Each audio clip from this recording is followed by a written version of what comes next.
So I was really lucky because when I started my career, I started in the online environment. I substitute taught for about 6 weeks, and then I got a phone call to come and interview at the school that I'm currently at. And that was just over 16 years ago. And so I look back and I reflect on all of my time, and I think, what was the best part about starting online? What was the best part about starting my career online? Well, there's two things that really come to mind, and one of them is the fact that I was a baby teacher. I was brand new. I didn't know my curriculum. I had all sorts of subjects. My principal at the time called it the dog's breakfast. I had psychology, sociology, social studies. I had an English class. I had comm, and I had online phys ed. And this whole mixed bag would have been a little bit overwhelming if I wasn't online.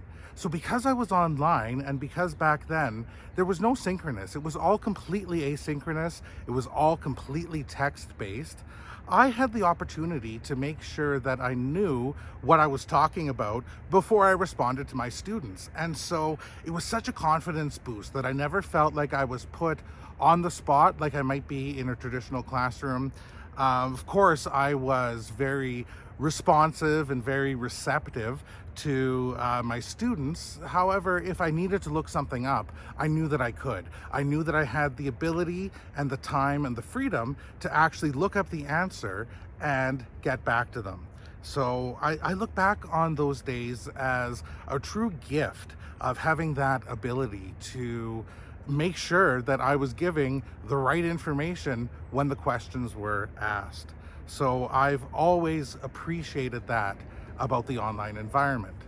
Now, the second thing that I loved about being a teacher that was new to the online environment is I didn't have a usual. I didn't have a normal. I didn't have 10, 15, 20 years being in the same classroom. I didn't have a lot of history. I didn't have the experience. I didn't have anything holding me back from doing what I thought was best.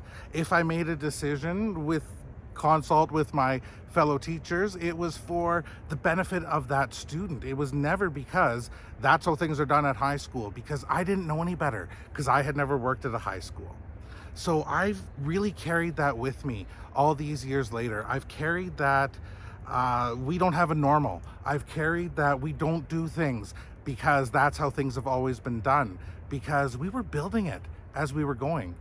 Online learning was around for a little bit before I started. For a couple years, my school had existed in one form or another, about 3 years before I started, but we were still trying to find our place. We were still trying to get our feet wet.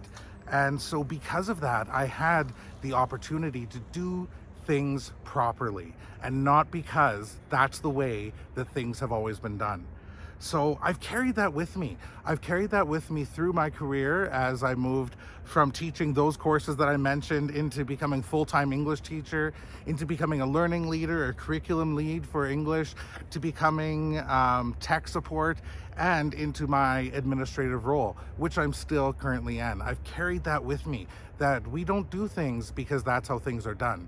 We do things that are right, and we do things that are good for our students.